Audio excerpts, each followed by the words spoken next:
Bonsoir, j'aimerais dédier ce cours à la mémoire de Warda Bat Gemara, donc c'est cette semaine les Shiva, fin de semaine de deuil, et à la mémoire d'une jeune fille qui nous a quittés il y a quelques mois, Alexis Jacqueline Bat Corinne, qu'Akadosh Baruch Hu leur accorde leur aliyat aneshama, l'élévation de leur âme très très rapidement, et Amen. qu'Hachem console leurs parents de leur perte. Amen.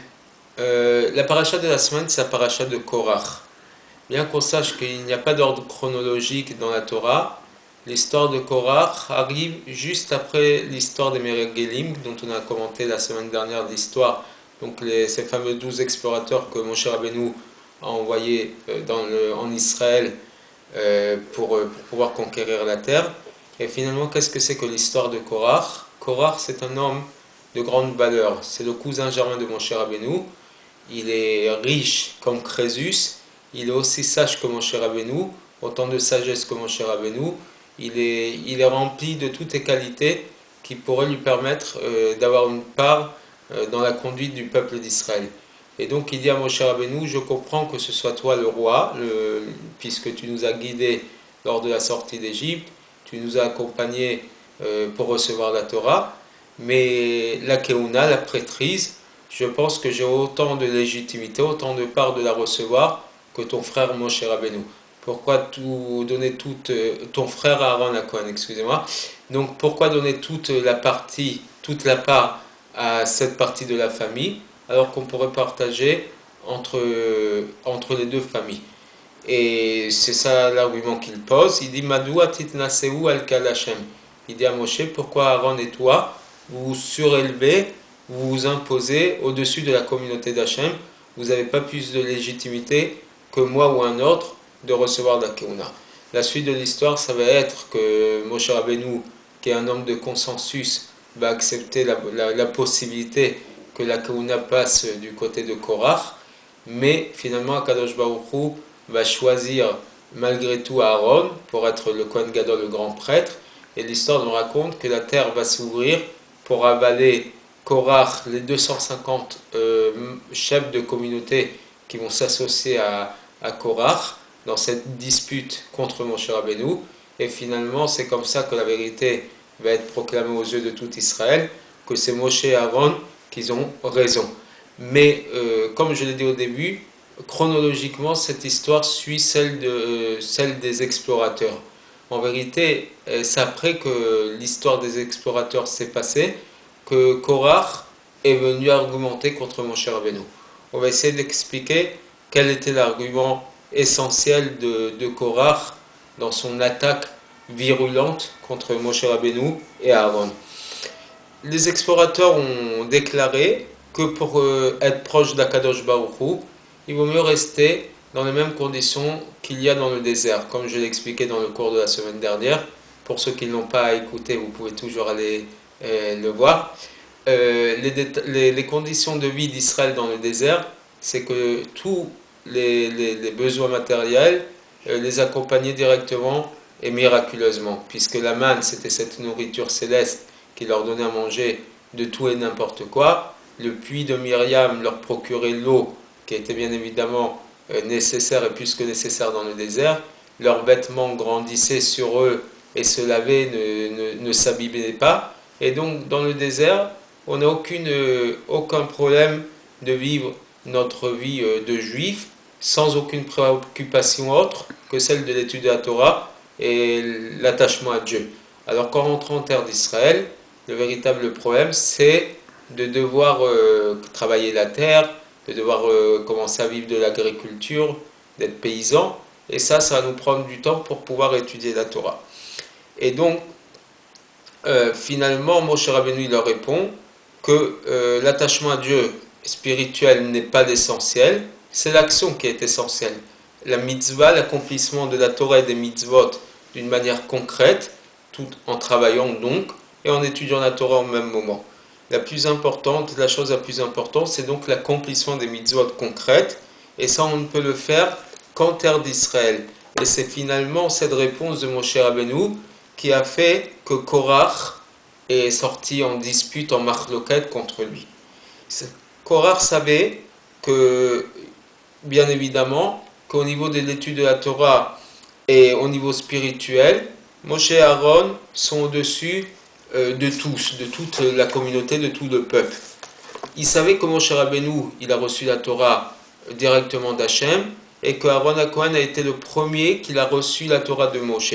Sur ça, il n'a eu aucune contestation.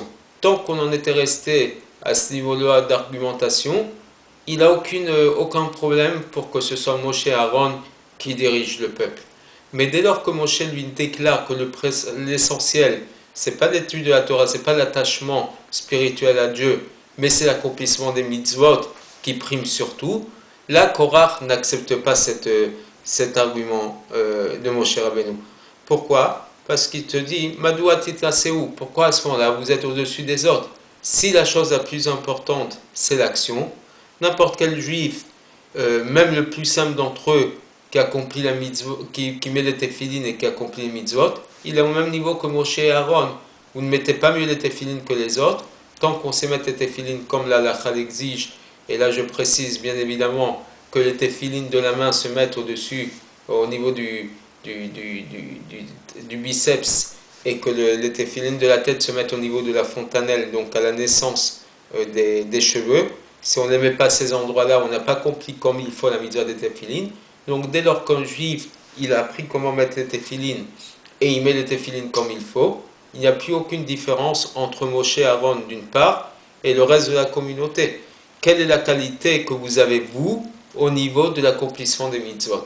L'accomplissement des mitzvot, il n'y a pas de niveau. Ça ne nécessite pas un niveau supérieur de compréhension. Dès qu'on fait une mitzvah, on l'a faite. À son âme, Moshe et Aaron sont au même niveau que les autres. Et pourquoi de ce niveau-là? Je n'ai pas la même légitimité donc à accomplir le mitzvot du Kohen Gadol comme toi, Moshe, ou comme ton frère Aaron. Ça, c'était l'argument de Korach. Et c'est comme ça qu'il s'est trompé, comme se sont trompés les explorateurs. L'erreur de Korach et des explorateurs, c'est qu'ils attrapent les choses à un niveau extrême et unilatéral, sans comprendre les composantes de chaque chose. Les explorateurs, ils ont transformé l'attachement spirituel en quelque chose d'essentiel, alors que Korach, il a vu dans l'accomplissement concret des choses le but de tout. Les explorateurs ont méprisé l'accomplissement concret des mitzvot, alors que Korach, il a annulé, il a mis de côté l'importance et la kavana dans l'attachement d'Hachem. C'est vrai que l'essentiel, c'est l'action. Mais pour qu'on en arrive à l'action, qu'est-ce qu'il faut? Il faut l'étude. Comme ce fameux texte du Talmud qui dit qu'il y a une discussion entre deux maîtres, il me semble que c'est dans le traité Kiddushin, et finalement, donc chacun argumente d'un côté que l'étude est essentielle et l'autre argumente que c'est l'action qui est essentielle, et la conclusion que la Gemara amène, c'est Talmud mevi gadol à Talmud shemevi l'idée maaseh. Grande est l'étude qui amène à l'action. C'est-à-dire qu'on ne peut pas soit s'attacher qu'à l'action, à l'accomplissement des mitzvot, ou soit qu'à l'étude de la Torah. Il faut les deux. C'est deux composants d'une même chose. Donc les explorateurs qui ne voient que l'étude, on leur dit vous vous trompez, parce qu'il n'y a pas que l'étude principale, c'est l'action. Mais Korach qui dit, ah puisque l'essentiel c'est l'action, il n'y a que l'action, on lui dit non, pour arriver à l'action, il faut la kavana, il faut l'attachement à Dieu, et l'un ne va pas sans l'autre. La vérité c'est que Dieu veut les deux choses ensemble. Aussi bien la kavana, l'intention de la mitzvah, et aussi bien l'accomplissement de la mitzvah concrète. Même aussi bien l'attachement spirituel de l'homme à son créateur, et aussi bien les dikdukim, donc les précisions de l'accomplissement des mitzvot. Ces deux côtés-là de la chose ne forment qu'un seul bloc. Comme l'âme et le corps qui s'associent ensemble et qui deviennent une seule metsiout, une seule réalité, un seul être, la Torah et les mitzvot sont pareils. Une mitzvah sans kavana, c'est comme un gouffre sans neshama, c'est comme un corps sans âme. Pour que la mitzvah elle prenne toute sa place, il faut l'enthousiasme, il faut le cœur que l'on met, ce qu'on appelle la kavana, donc l'intention que l'on met autour de cette mitzvah. Quelqu'un qui fait une mitzvah de manière routinière, ce qu'on appelle dans un langage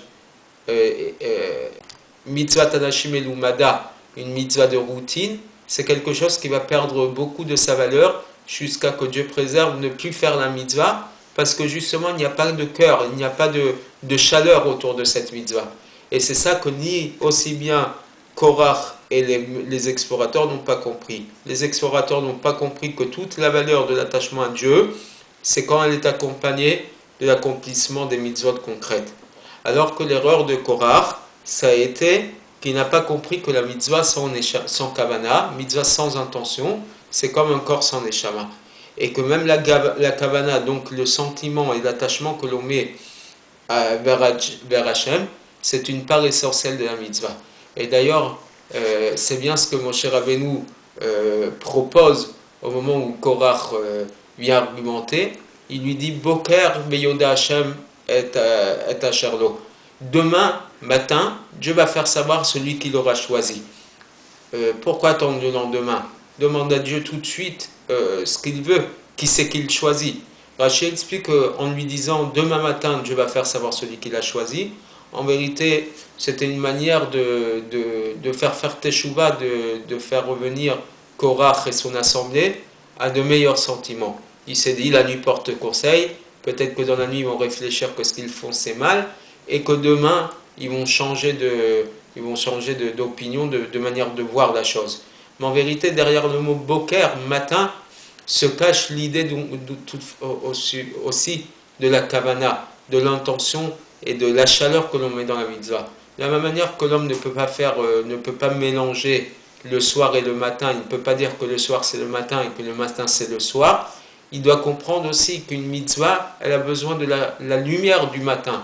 Comme le soleil qui t'amène la lumière et qui te fait profiter d'une journée, et Dieu sait combien on en a besoin actuellement dans ce beau pays de chaleur, aussi bien humaine et chaleur météorologique. Donc aussi bien on a besoin de la lumière du matin pour pouvoir voir le jour, mais on a aussi besoin de la chaleur et de la lumière de la mitzvah pour pouvoir s'éclairer.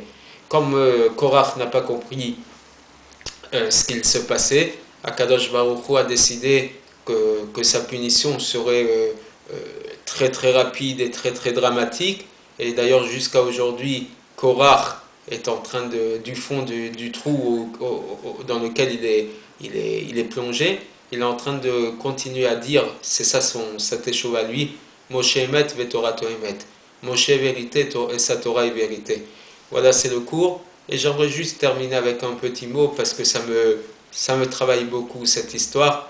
Je n'ai déjà laissé un petit mot vendredi avant Shabbat sur Facebook pour dire ceci. Actuellement, toutes les valeurs de la société sont en train d'être bafouées puisque malheureusement, il y a eu la semaine dernière le premier mariage homosexuel dans ce pays. Non seulement un mariage qui a été célébré par un maire d'une grande ville de la République, mais en plus les médias ont relayé ça, les nouveaux mariés ont fait des discours fleuves qui n'ont eu pour but, pour ma part, qu'inciter un peu à la provocation et à faire du mal, et finalement, de la même manière que Korach, on lui demande de la kavana, l'intention et les valeurs universelles de la Torah, nous dans ce pays, on a le droit de se poser beaucoup de questions sur les valeurs qu'on est en train de mettre. Les vraies valeurs ont été les valeurs du mariage. Dans la Torah, le mariage s'appelle Kiddushin, veut dire sanctification. Le mariage est une valeur de sainteté, ou même pour le monde chrétien, une grande valeur, quelque chose de très important. Et on est en train de changer toutes ces valeurs, et on va permettre à deux hommes de s'unir, on va permettre à deux femmes de s'unir, qu'ils vivent leur vie soit ensemble, mais pas que ça prenne tout un caractère officiel et républicain. Je me demande quelle est l'étape suivante dans toute cette banalisation des valeurs vraies, aussi bien de la Torah, puisque dans la Torah, Mishkav Zachar, un accouplement homosexuel est passible de mita, de mort. C'est d'ailleurs la lecture que l'on lit le Shabbat l'après-midi du jour de Yom Kippour, donc le moment le plus saint de l'année, un moment où la teshuva est la plus grande, c'est cette paracha que l'on lit notamment, des mariages, des mœurs interdites. Donc, et même au niveau des valeurs de la République, des valeurs morales d'un pays, on se doit vraiment de réfléchir à ce qu'on est en train de mettre dans ce monde. Je pense que la réflexion doit nous accompagner plus et plus. Nous, nos valeurs, ce sont des valeurs d'amour, de respect, mais de respect normal, pas de déviance. Voilà, c'était un petit coup de gueule de ma part pour le cours de ce soir. Je le prononce et j'assume tout ce que je suis en train de dire, parce que c'est pour moi très important.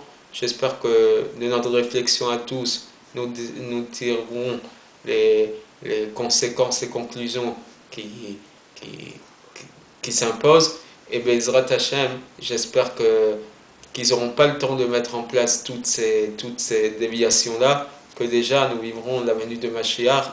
Et puisqu'on se prépare à rentrer dans le mois de Tammuz, qui est un mois un peu difficile pour le peuple d'Israël, notamment dans cette période des 3 semaines de destruction du temple, j'espère vraiment que le jour du 17 Tammuz, qui est censé tomber le 25 juin cette année, nous serons dans le 3e Beth Amikdash, le 3e temple reconstruit avec Mashiach, et qu'on pourra dire que toutes ces déviances sont derrière nous et qu'on se prépare vers une vie que de sainteté, que de vérité et de joie. Shavua Tov, à la semaine prochaine.